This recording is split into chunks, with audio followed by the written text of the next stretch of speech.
So I'm stupid. Sup guys, it's Found, and well, it's obviously a different video from what you're used to, but I couldn't articulate this story in a way that was not boring with editing, so you're gonna enjoy my hands for like 10 minutes. Yay! Fucking shut up. Oh, that's my tripod. So to give context, about a couple months ago now, me and my friends booked tickets to go see this, the Project Sekai movie. And also, if you can tell, because I got this, it means I went into the preview screening.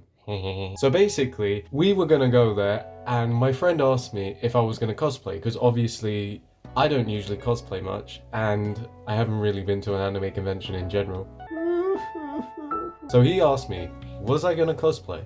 I said no. But more nearer to the screening day, I started getting curious because I'd seen countless pics and reels on Instagram of people cosplaying characters from animes I like, and I wanted to get in on that hype. Now, I had browsed websites like Amazon and AliExpress in the past looking at cosplays, but I wanted to make sure I was getting quality cosplays. Not the one C-Dog VA used to make vids on before he started doing whatever he does now. So I went to everybody's favourite site, Reddit, and started scouring for posts talking about any companies that made decently sized cosplays. That were cheap, of course. That's when I discovered this post on a cosplay subreddit. One of the sites mentioned was Uwowo, which I'll refer to as Uwo for the rest of the vid, because there's no way I'm saying Uwowo more than 2 times on this bloody vid. Now, I went on their website, and it looked kinda sketchy. So to make sure I wasn't about to get that 10 grand overdraft on my card, I checked their Trustpilot page, and it was just bad review after bad review. Like about half the reviews were 1 stars. But I didn't really see much issue with it, since Trustpilot themselves weren't exactly a decent review source to begin with,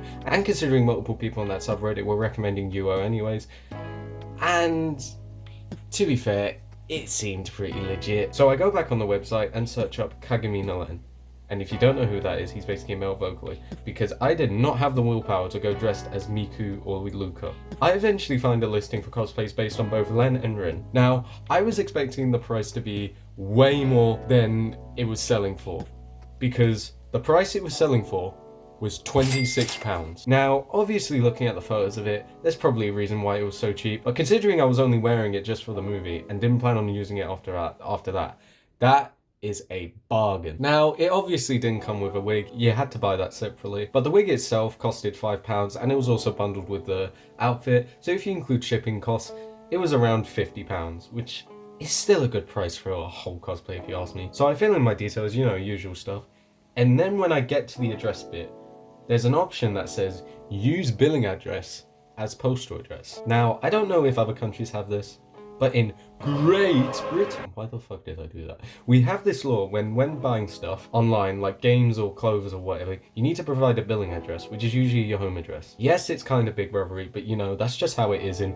Great Britain. Okay, I'll stop. So my lazy ass clicks on this, because I can't be asked writing my whole address again. Let's just say what I did there was a big mistake. So the order goes through, I get confirmation on my phone, now we play the waiting game. So about 2 weeks goes by and I get an email from Relay, who, if you don't know, is a courier service that a lot of online sites tend to use. It basically said that my parcel was delivered to the courier, I get confirmation of the delivery date, and it's about 4 weeks before the airing date for the Miku movie.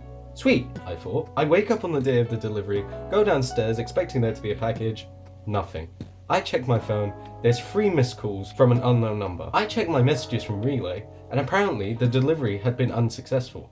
Now, this isn't out of the ordinary for me, since I had slept in on this day, so chances are I probably just didn't hear the guy knock. The Relay app says the delivery will be reattempted tomorrow. No biggie.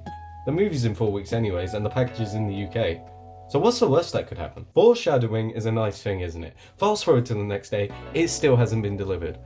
Now I'm getting worried, because if it wasn't delivered the previous day, and it wasn't delivered on this day, then where is it? I checked the app, it still says reattempting delivery. Now, it was still afternoon, and I was hopeful by at least 6 PM they would have delivered it. Fast forward to 6 PM. Yeah, now's the time to panic. Basically, Relay have this policy that if a package is unsuccessfully delivered 2 times to the recipient, it'll get sent back to the seller. Which means, my cosplay was gonna go all the way back to China. And I did not want that to happen. So I do the thing that most stupid people would do. I bought the cosplay again. Yeah, I'm responsible with my money, I know. Now, the cosplay that went missing had taken 1.5 weeks to get to the UK. So in my head, I would have been fine with this one, since it would come at least 2 weeks before the Miku movie. I do the whole process again, buy it, but then in the order confirmation page, I notice something. The delivery address is fine, but the billing address is just my road name and address with no house number. I go to check the relay page for my first cosplay, and what do you know? The delivery address is just my road. Bruh. Your boy fucked up. Luckily, the cool thing about Relay is that they have this little mini map which you can set for the delivery driver. And the waypoint it's set wasn't even near my road. In fact, it was just my general area. So I set that thing to be right on top of my house, and I specifically stated in the delivery details to deliver to this address, to this house number, on this road. It goes through, but at this point, I'm not entirely hopeful. Cut to the next day, first cosplay still hasn't arrived. I go, oh well, I'll just get the second order. 4 days later. Who is it? Delivery. That's strange. I open it. It's the first cosplay. So now I have to find out a way to cancel the second cosplay before it gets shipped. Luckily, UO hadn't fulfilled the order yet, so I was able to cancel it just before it got shipped. I send them the email, they send me one back asking the reason. I tell them I accidentally ordered duplicates, it goes through, your boy gets a refund. Can I just say, UO's customer service team have class. Like, the customer service agent called me dear. Like, when's the last time a support agent called you dear? I mean, it was probably some Chinese word lost in translation. But they have class, I'll tell you. Now, I could end the video with some cliche lesson here like, make sure you read everything in detail before you're making big decisions. But I'm just gonna say, if a page auto-fills your shipping details, make sure you check that to the T, so your package doesn't end up at the same road but halfway across the country.